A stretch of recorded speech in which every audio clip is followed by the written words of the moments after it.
Existem 5 fatores fundamentais para a obtenção de resultados em qualquer iniciativa humana, em especial na gestão de uma organização, seja uma empresa ou qualquer outro tipo de organização.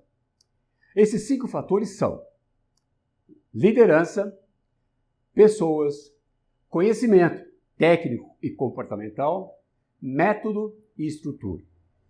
Seja empresas, governos, forças de segurança, forças armadas, escolas, hospitais, estas 5 frentes devem ser constantemente cultivadas, e cultivar significa tratar continuamente e com carinho para garantir o crescimento. O desenvolvimento dessas 5 frentes é um trabalho contínuo para o resto da vida. Nós iremos iniciar agora estudando o desenvolvimento do conteúdo da liderança. Entre os 5 fatores citados acima, a liderança é o que há de mais importante em uma organização. Sem ela, nada acontece. De nada adianta métodos, conhecimento, pessoas, estrutura, se não existe uma liderança para fazer acontecer. Existem biografias amplas que tratam do tema da liderança, em grande parte relacionada à figura do líder e como ele deve ser. Não é disso que se trata aqui hoje. Nesse texto, a liderança é abordada quanto ao seu conteúdo, que deve ser continuamente cultivado, que significa que exige esforço para fazer crescer. A única definição de liderança que interessa nas organizações, segundo o grande consultor Vicente Falcone, é: liderar é bater metas consistentemente com a equipe e fazendo certo. Quem não bate metas não é líder. Se ser um bom líder é conseguir resultados por meio das pessoas, então a pessoa do líder deve investir uma parte substancial do seu tempo na formação e desenvolvimento da sua equipe. E quando falamos desenvolvimento, estamos falando em criar meios para exponencializar os talentos que todos da equipe possuem e assim acelerar o crescimento da empresa.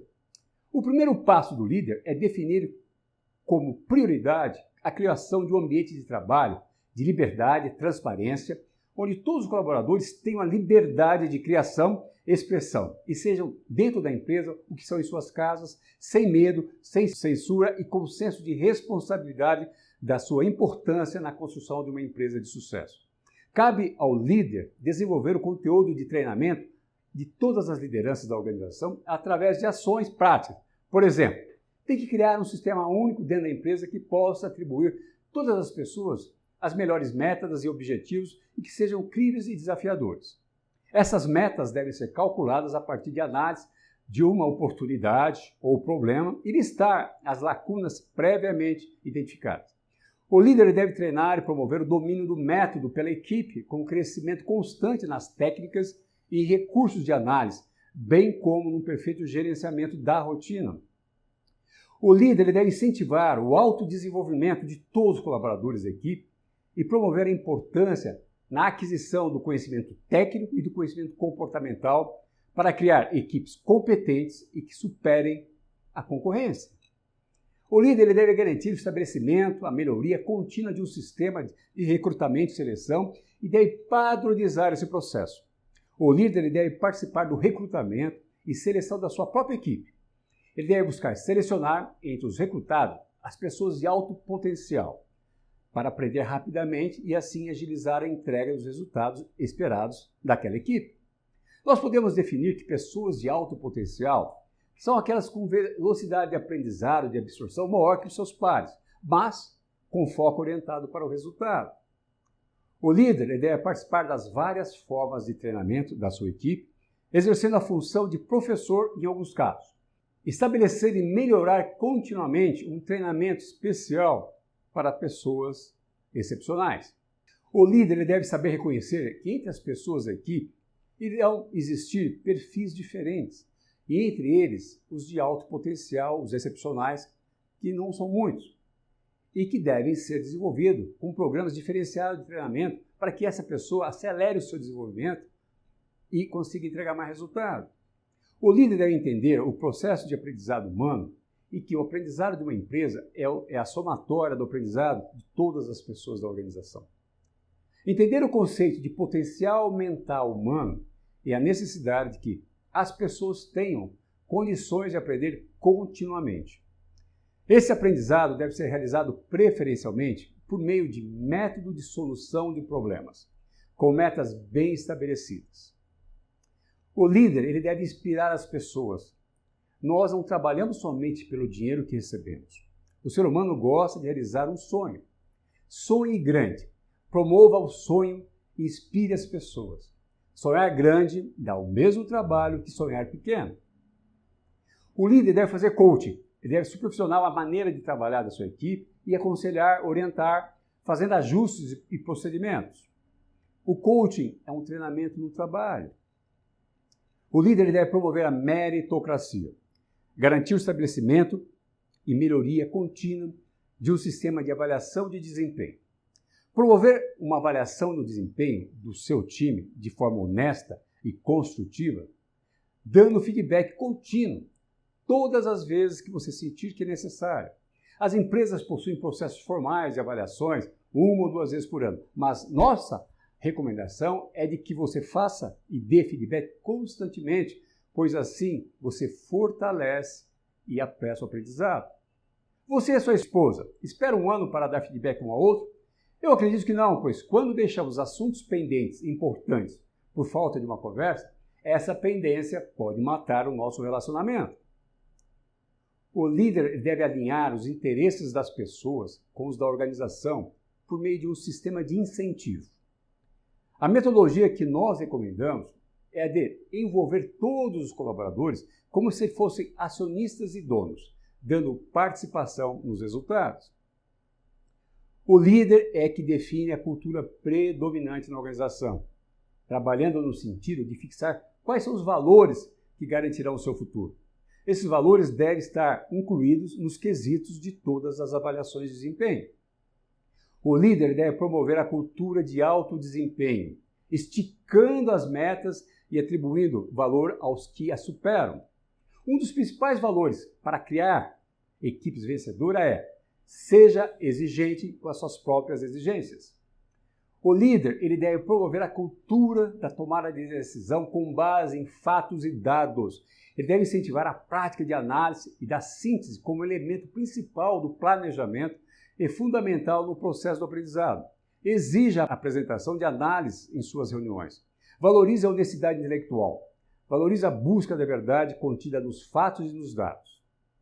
O líder deve promover uma cultura de enfrentamento dos fatos, que valoriza a verdade e não tem medo de ver os fatos como são.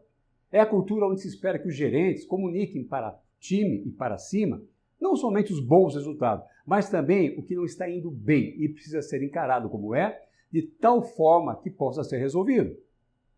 Uma cultura onde se valoriza a busca de fatos e dados para analisar eventos e não somente opinião, intuição e achômetro. Esta agenda do líder é fácil de listar, mas nem sempre simples de ser implementada. Um aspecto importante é que estas coisas levam um tempo para serem conseguidas, e é por isso que penso que a liderança é algo que deve ser cultivada. O líder é o único agente de mudança na organização. Não há outra opção. As áreas de suporte ajudam na criação, divulgação de novos padrões. Uma consultoria também auxilia nesse processo, além de criar sistemáticas de verificação que permitem ao líder atuar e trabalhar. No entanto, a implantação e a mudança são indelegáveis. E esta mudança vem por meio da capacitação dos liderados, papel essencial do líder. Quem frequenta ou convive com várias empresas percebe claramente a dificuldade de execução que existe em algumas. As empresas com lideranças fracas são geralmente muito lentas e acabam por perder a luta pela competição no mercado. Eu trabalhei em algumas empresas muito lentas devido à liderança. Um aspecto que considero fundamental no desenvolvimento do conteúdo da liderança e para a qual quero deixar uma consideração é a parte da questão da cultura interna. A avaliação do desempenho do tipo 360 graus leva em conta o alcance das metas num eixo e os valores culturais no outro eixo. Esses fatores culturais desejados devem ser continuamente discutidos e valorizados, informados. Um dos aspectos culturais que mais me encanta é o espírito da excelência. Tenho encontrado em pessoas de diferentes origens e posições culturais com esse espírito que considero fundamental para se construir algo ou uma empresa extraordinária. Resumiria esse aspecto cultural da seguinte maneira: o espírito de excelência é ter atitude em tudo que se faz, de querer fazer o melhor do mundo. Pode-se até não conseguir, mas vale a pena tentar. Nunca vi em minha vida uma pessoa de sucesso que não amasse o que faz. Amar o que se faz é uma necessidade suprema do ser humano. No entanto, existem certas dificuldades em empresas brasileiras de selecionar equipes de pessoas que amam o que fazem. Isso ocorre, talvez, devido a um aspecto cultural do brasileiro, da amizade, da camaradagem, ou talvez a uma agenda própria de não fazer inimizades que poderão ser necessárias no futuro, ou até, talvez, de não eliminar uma pessoa que não tem bom desempenho, mas é meu amigo e que me dá apoio incondicional. Tudo isso é deletério e é ruim para a pessoa que está sendo mantida numa posição que prejudicará o seu futuro profissional. Será ruim para o próprio líder, que não conseguirá também formar o seu conteúdo de liderança. E será ruim para a empresa, terá seus resultados atuais e futuros prejudicados. Esses aspectos culturais devem ser questionados num projeto de excelência, de meritocracia e de devoção do desenvolvimento do ser humano e da sua organização. Onde o conceito do espírito de excelência é colocado, eu entendo isso como uma atitude de um dono do negócio, pois, na minha visão, é esse comportamento que move as pessoas a se indignarem com o que está errado, mudarem a rota e agirem com mais velocidade. A questão de a cultura interna, influenciar o líder e vice-versa. Entendo que o líder deveria ser um guardião dos métodos, dos valores, da cultura da empresa e, por consequência, do capital humano. Capital que venha a ser funcionários excepcionais, engajados e de alto desempenho. Ou seja, um bom líder é aquele que possui pessoas de alto desempenho, pessoas que usam o método de forma disciplinada e têm grande aderência aos valores e à cultura da empresa. Ao longo da minha experiência, eu vi exatamente isso. O processo de aprendizagem ele é lento. Existem ilhas de excelências e ilhas de resistência dentro das empresas. E pessoas que jamais a aceitarão. No entanto, a maioria adere e torna-se mais feliz no trabalho. A liderança no topo da organização, o CEO, é fundamental nesse processo. O trabalho com recursos humanos e com o desenvolvimento do conteúdo da liderança é a essência do papel do grande líder, do grande CEO e do verdadeiro sucesso.